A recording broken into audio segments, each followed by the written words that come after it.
श्री कृष्ण ने ऐसा क्या कहा जिसको सुनकर भीमसेन बहुत प्रसन्न हो गए।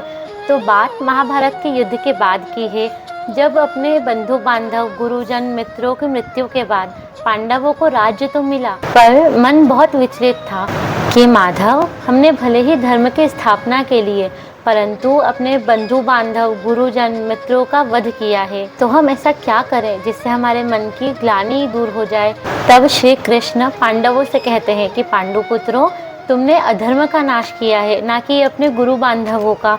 यह जो धर्म को जानने वाले लोग होते हैं ना, यह बहुत ही कोमल हृदय होते हैं और पांडवों धर्म को जानते थे। श्री कृष्ण पांडवों के मन की व्यथा बहुत अच्छे से समझते थे, इसीलिए उन्होंने पांडवों को वेद व्यास जी से मिलने को कहा। जब पांडव वेद व्यास जी के पास पहुंचते हैं और अपने मन की सारी व्यथा वेद व्यास जी को बतलाते हैं, तब वेद व्यास जी ने उन्हें एकादशी व्रत प्रारंभ करने को कहा। जो 2 पक्षों की एकादशी होती है, उसका व्रत एवं पालना करने को कहा, जिससे आपके सारे पापों का नाश हो जाएगा और आप पुण्यवान बनेंगे। जो वर्ष भर में 24 होती हैं। अब 24 व्रत करने का नाम सुन करके भीमसेन बड़े चिंतित हुए। वो सीधे वेद व्यास जी के पास गए।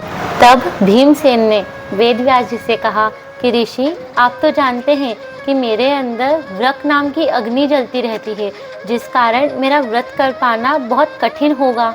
आप मुझसे कुछ ऐसा उपाय बतलाएं जिससे जो मेरा मन विचलित है वो भी शांत हो जाए और मैं पुण्यवान बनूं।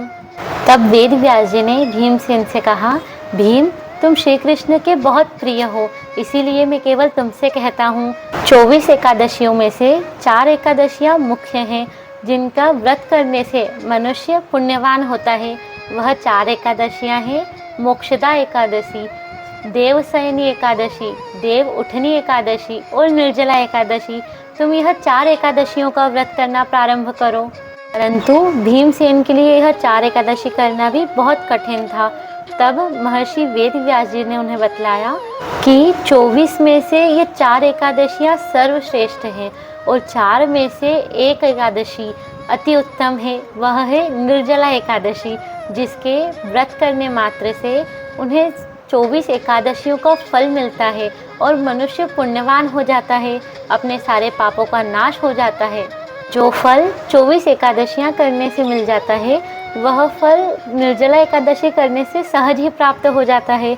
यह बहुत पुण्यवान एकादशी है, जो भक्तों को पुण्य देती है और उनके सारे पापों का नाश कर देती है। तुम यह एक निर्जला एकादशी का व्रत करो। यह बड़ी एकादशी है। यह जेठ माह की शुक्ल पक्ष की एकादशी के दिन व्रत किया जाता है। अब मैं तुमसे निर्जला एकादशी की विधि कहता हूँ। दशमी के दिन रात्रि के समय हल्का भोजन करना चाहिए। शयन के समय थोड़ा सा जल ले लेना चाहिए।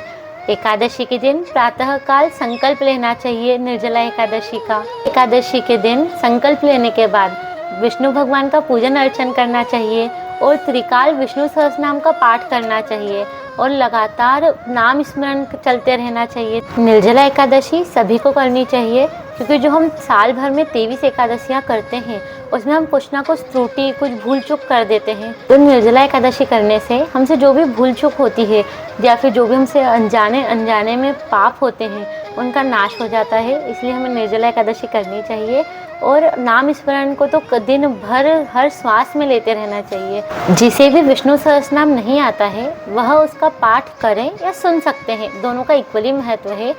पूरे विष्णु सहस्रनाम की लिंक हमारे बायो में दी गई है। आप हमारे पेज पर जाकर के पूरा विष्णु सहस्रनाम त्रिकाल मतलब सुबह, दोपहर, शाम तीनों टाइम सुन सकते हैं। एकादशी से रिलेटेड आपको कुछ भी क्वेश्चंस हैं तो आप कमेंट सेक्शन में पूछ सकते हैं, हम आपको उसके उत्तर ज़रूर देंगे। उसका आंसर आपको प्रोवाइड करने की पूरी कोशिश करेंगे। तब तक के लिए जय श्री कृष्ण।